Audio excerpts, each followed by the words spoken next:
तो स्वागत आप सभी का लॉर्ड ऑफ द मिस्ट्रीज के सीजन 1 के एपिसोड नंबर 5 में। तो लास्ट एपिसोड में हम लोगों ने देखा था कि क्लेन मॉर्टिन से पूछताछ करने के लिए उसके पास कुछ पुलिस ऑफिसर आए होते हैं। एंड लास्ट में हम लोग देखते हैं कि एक पुलिस ऑफिसर उसकी डायरी को उठाता है और हमारा जो लास्ट एपिसोड होता है वो यहीं पर खत्म हो जाता है। तो अगला एपिसोड शुरू करने से पहले आपसे एक रिक्वेस्ट है, अगर आप चैनल पे न्यू हैं तो वीडियो को लाइक करके चैनल को सब्सक्राइब जरूर कर लें। तो चलो इस एपिसोड को शुरू करते हैं। तो इस एपिसोड की शुरुआत में हम लोग देखते हैं कि जो पुलिस ऑफिसर होता है वो क्लेन की डायरी को उठा लिया होता है। क्लेन अपने मन में कहता है या तो लोग रुकने का नाम ही नहीं ले रहे हैं और इन्हें तो मुझे सर्च वारंट भी नहीं दिखाई है। रुको जरा, यहाँ पर तो जुडिशियल सिस्टम इतना इवॉल्व ही नहीं हुआ है। सर्च वारंट जैसी कोई चीज यहाँ पर एग्जिस्ट ही नहीं करती। यहाँ तक कि पुलिस ऑफिसर का भी सिस्टम भी लगभग 15 से 16 साल पहले ही शुरू हुआ है। क्लेन के ऐसे सोचते ही हम देखते हैं कि यह पुलिस ऑफिसर क्लेन की डायरी को पढ़ लेता है, लेकिन उसकी लैंग्वेज पुरानी होती है जिससे कि उसको कुछ समझ में नहीं आता। पुलिसमैन क्लेन से कहता है यह कितनी अजीब बात है, आखिरकार इस लाइन का मतलब क्या है। क्लेन अपने मन में कहता है अब मैं क्या करूं, क्या मुझे झूठ बोल देना चाहिए, किसी भी चीज का सामना करने का यह सब बिल्कुल भी टाइम नहीं है। ऐसे सोचते हुए क्लेन कहता है इसका मतलब तो मैं भी नहीं जानता, मेरा सिर दर्द हो रहा है, इसी कारण मैंने कुछ भी ऐसे ही लिख दिया। मुझे ऐसा कुछ फील हो रहा है जैसे कि मैं कुछ न कुछ भूल रहा हूँ। ऐसे सुनते ही एक पुलिसमैन चिल्लाकर कहता है यह क्या बकवास है, क्या तुम हमें इतना बेवकूफ समझ रहे हो जो हम तुम्हारी ऐसी बातों पर विश्वास कर लेंगे। क्लेन कहता है लेकिन मैं सच कर रहा हूँ। तभी यह पुलिसमैन कहता है हो सकता है तुम सच कर रहे हो, लेकिन कुछ दिनों में यहाँ पर नई ऑफिसर आने वाली है जिसे कि सब कुछ पता चल जाएगा और वह तुम्हारी मेमोरीज को भी वापस ले आएगी। क्लेन अपने मन में कहता है कोई एक्सपर्ट आने वाला है जो कि मेरी मेमोरीज को वापस ला सकती है, क्या वो कोई साइकोलॉजिस्ट वगैरह है। अगर इन लोगों को मेरी मेमोरीज के बारे में पता चल गया तब मैं क्या करूँगा। पुलिसमैन कहता है ठीक है मिस्टर क्लेन, आपकी मदद के लिए धन्यवाद। फिलहाल के लिए आप इस सिटी को छोड़कर नहीं जा सकते। आपको कुछ अगर भी पता चले तो हमें इन्फॉर्म करना होगा, नहीं तो आप कानून की नजरों में गुनाहगार होगे। ऐसा कहकर पुलिसमैन वहाँ से जाने लगते हैं। क्लेन अपने मन में कहता है क्या यह खत्म हो चुका है, यह लोग मुझसे और सवाल नहीं पूछने वाले हैं या फिर मुझे टॉर्चर वगैरह नहीं करेंगे इन्फॉर्मेशन के लिए। इतने में ही एक पुलिस ऑफिसर रुक जाता है और वो बोलता है कि कितनी अच्छी बात है, तुम काफी लकी हो। आमतौर पर अगर किसी के साथ ऐसा होता है नॉर्मली सभी लोग मारे जाते हैं, हमें इस बात की खुशी है कि तुम अभी तक जिंदा हो। ऐसा कहते ही वो पुलिसमैन यहाँ से चला जाता है। अचानक से क्लेन अपने मन में कहता है एक मिनट रुको जरा, अगर यह मैटर इतना ज्यादा इम्पोर्टेंट है तो यह लोग मुझसे प्रोटेक्शन प्रोवाइड क्यों नहीं कर रहे हैं, क्योंकि मैं तो इन लोगों का इकलौता विटनेस हूँ और इनकी बातों से ऐसा लग रहा है कि जैसे ये लोग मुझे चारे की तरह इस्तेमाल करने वाले हैं। ऐसा सोचते ही क्लेन बाहर झाँक चिल्लाते हुए कहता है तुम लोग मुझे प्रोटेक्ट करोगे ना, मुझे उम्मीद है तुम ऐसा ही करोगे। क्लेन खुद से कहता है अगर कोई नॉर्मल इंसान होता तो ऐसे ही रिएक्ट करता, लेकिन मेरी एक्टिंग इतनी भी ज्यादा खास नहीं लगती। मुझे मेहनत करने की जरूरत है ताकि मैं अपनी एक्टिंग स्किल को डेवलप कर सकूं। इसके बाद जो क्लेन होता है वो सबसे पहले गन को एक प्रॉपर जगह छुपा देता है और मलेशिया के घर आने का इंतजार करने लगता है। क्लेन अपने मन में कहता है जब तक मलेशिया वापस आएगी और खाना बनाएगी 7:30 बज जाएंगे, इसलिए क्लेन खुद ही खाना बनाने लग जाता है। यहाँ पर मलेशिया की एंट्री होती है और क्लेन के हाथों का खाना खाकर मलेशिया इम्प्रेस हो जाती है। यह तुमने पहली बार बनाया है। क्लेन कहता है एक्चुअली मुझे यह डिश वेल ने बनाना सिखाई है, तुम्हें तो पता ही है उसके पास एक अच्छी कुक है। वैसे इस खाने के अलावा भी जब मेरे पास पैसे होंगे मैं तुम्हें और बेंसन को किसी रेस्टोरेंट ले जाऊंगा ताकि अपन और भी बेटर खाना खा सके। तभी मलेशिया कहती है अरे हाँ तुम्हारा इंटरव्यू। तभी मलेशिया को डकार आ जाती है। क्लेन हंसते हुए कहता है इन्हें धोने का काम तुम्हारा है। मलेशिया कहती है हाँ ठीक है और फटाक से वह इन बर्तनों को धो देती है। इसके बाद मलेशिया क्लेन से कहती है अपने इंटरव्यू की तैयारी करने के लिए। अगली सुबह क्लेन जैसे ही नींद से उठता है क्लेन को पता चलता है कि बाहर कोई डन स्मिथ नाम का बंदा आया है। क्लेन को पता चलता है कि डन स्मिथ उन्हीं पुलिस ऑफिसर में से एक का नाम है जो कि क्लेन को कल मिलने आया था।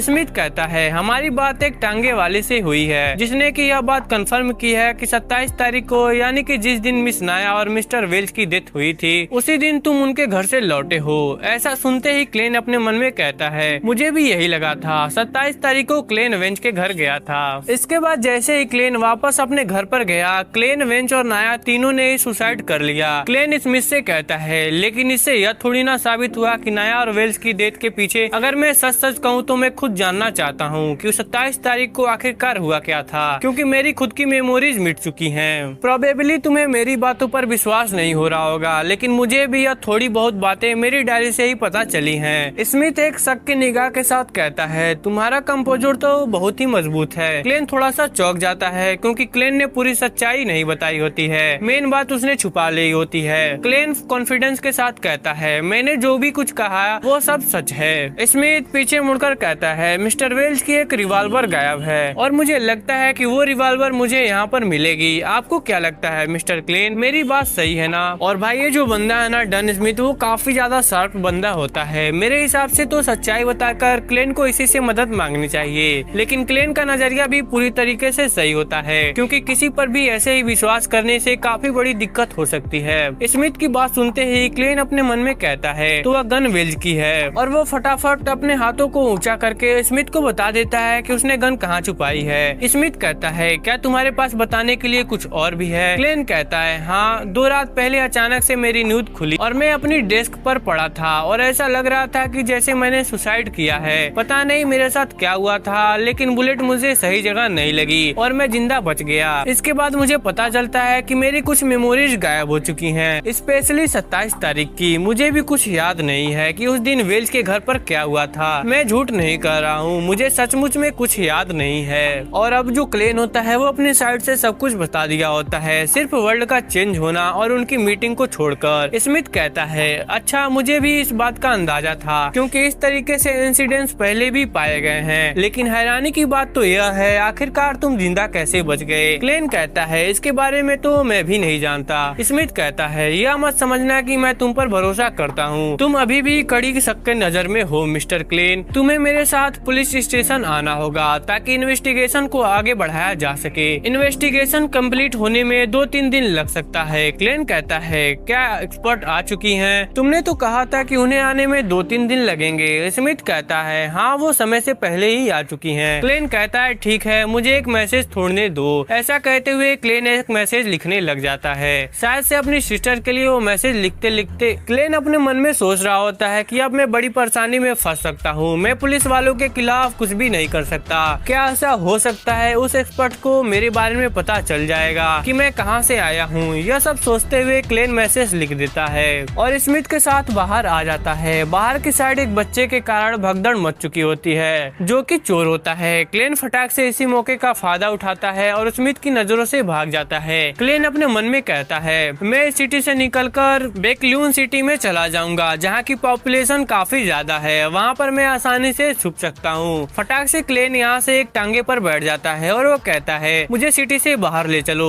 अगले सीन में अपन देखते हैं क्लेन सोच रहा होता है बस मैं पहुँचने ही वाला हूँ, तभी अचानक से क्लेन को कुछ रियलाइज होता है। क्लेन चिल्लाकर गाड़ी वाले से कहता है, हम कहाँ जा रहे हैं? गाड़ी वाला कहता है, वेल्स के घर। और भाई साहब बेचारा क्लेन देखता है कि यह इंसान तो स्मिथ ही है और मैंने जितना सोचा यह स्मिथ तो उससे भी ज्यादा तेज निकला। और यह देखकर क्लेन भी काफी ज्यादा हैरान हो जाता है। इतने में ही सीन शिफ्ट होता है और अपन देखते हैं कि पूरा माहौल ही चेंज हो चुका होता है। क्लेन तो आराम से अपने घर पर सो रहा होता है और जैसे ही क्लेन की आंखें खुलती हैं, क्लेन सबसे पहले टाइम देखता है जहाँ पर सुबह के 2:30 बज रहे होते हैं। क्लेन खुश होकर कहता है, थैंक्स गॉड, वो सब एक सपना था। और वो रूम से बाहर जाने लग जाता है, लेकिन तभी क्लेन की नजर पड़ती है डन स्मिथ के ऊपर, जिसे कि देखकर यह हैरान हो जाता है। स्मिथ अपने कैप को नीचे निकालते हुए कहता है, मैं तुम्हें अपने आप को दोबारा से इंट्रोड्यूस करता हूँ, मेरा नाम है डन स्मिथ और मैं एक नाइट हॉक हूँ। ऐसा सुनते ही क्लेन अपने मन में कहता है, क्या यह वही नाइट हॉक है बियॉन्डर वगैरह जैसा जिसके बारे में जस्टिस और हैंगमैन ने बात की थी? क्लेन कहता है, क्या तुम मेरे ड्रीम्स को कंट्रोल कर रहे थे जिससे कि मुझे इस तरह का ड्रीम आया? स्मिथ कहता है, नहीं, मैंने तो बस तुम्हारे ड्रीम में एंटर किया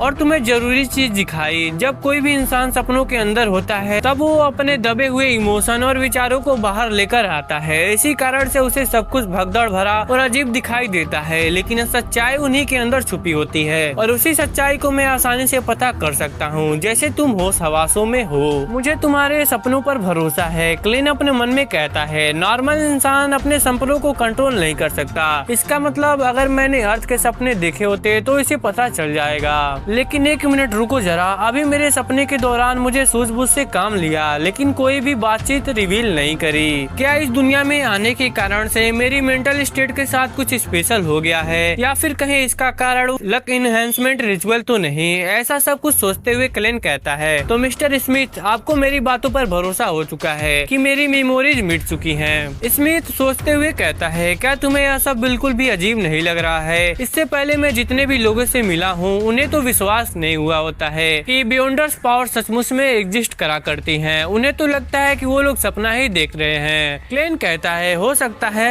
ऐसा इसलिए है क्योंकि मैं प्रे कर रहा था कि ऐसे ही पावर्स के जरिए मेरी मदद हो सके। स्मिथ कहता है, काफी इंटरेस्टिंग बात कर रहे हो और मुझे नहीं लगता कि सिर्फ एक लक के कारण तुम जिंदा बचे हो। अभी मैंने तो सिर्फ इतना ही कहा है कि यह बात कंफर्म है, तुम्हारी मेमोरी सचमुच में ही गायब हुई हैं। क्लेन कहता है, तो मैं क्या वापस घर जा सकता हूँ? स्मिथ कहता है, नहीं, तुम्हें अभी एक्सपर्ट से तो मिलना ही होगा। क्लेन कहता है, लेकिन क्यों? क्या मेरा ड्रीम देखने के बाद भी कॉन्फिडेंस नहीं हो? क्लेन अपने मन में कहता है, यह बिल्कुल भी सही नहीं है। अगर उस एक्सपर्ट को हिप्नोसिस या फिर माइंड रीडिंग वगैरह आती हो तो मेरी सच्चाई बाहर आ जाएगी। स्मिथ कहता है, ड्रीम के ऊपर मैं पूरी तरीके से कॉन्फिडेंस हूँ, लेकिन डबल चेक करने में बुराई तो नहीं है। वैसे भी हम दोनों अपने अपने कामों में एक्सपर्ट हो सकते हैं। वो तुम्हारी मेमोरीज को वापस लाने में मदद कर दे। फॉर एग्जाम्पल, हो सकता है तुम्हें याद आ जाए उस बुक के बारे में जिसके लिए तुम चिंता थे। हमने मिस्टर वेल्च के घर को पूरी तरीके से छान कर रख दिया, लेकिन हमें वो पोर्च की नोटबुक कहीं पर भी नहीं मिली। मिस्टर वेल्च मर चुके हैं, मिस नाया भी मर चुकी हैं। तुम अकेले ही क्लू हो जो कि जिंदा बचे हो। क्लेन अपने मन में कहता है, कितनी हैरानी की बात है, वह बुक भी गायब हो चुकी है। इससे पहले तो मैं लगातार उसी के बारे में सोच रहा था। स्मिथ कहता है, चलो मेरे साथ वेल्च के घर, वहाँ पर एक्सपर्ट हमारा इंतजार कर रही हैं। क्लेन अपने मन में कहता है, मैं भाग जाना चाहता हूँ, लेकिन बियॉन्डर्स इस नॉर्मल इंसानों से कहीं ज्यादा ताकतवर होते हैं और मेरे ड्रीम्स के कारण यह इंसान पहले से ज्यादा चौकन्ना हो चुका है। एक और बात, डेफिनेटली इस आदमी ने अपने हाथों में गन पकड़ रखी हुई है। और दोस्तों, अब तो सचमुच में वाइब आ रही है कि स्टोरी में कुछ खतरनाक होने वाला है। जिस तरह का बिल्डअप दिया जा रहा है, खासकर इस 4th इपोच वाली बुक के लिए, कतई जहर वाला होने वाला है। मतलब कि देखने वाली बात है। अभी से ही काफी सारे मिस्ट्रीज हैं जो कि क्लेन सॉल्व करने वाला है। क्लेन किस तरीके से इस मिस्ट्रीज को सॉल्व करेगा। एंड हमारा जो एपिसोड होता है वह यहीं पर खत्म हो जाता है। तो कमेंट बॉक्स में जरूर बताना कि तुम्हें क्या लगता है कि आगे क्या होगा। तो चलो मिलते हैं अगली किसी और नए एपिसोड के साथ। तब तक के लिए शायोनारा।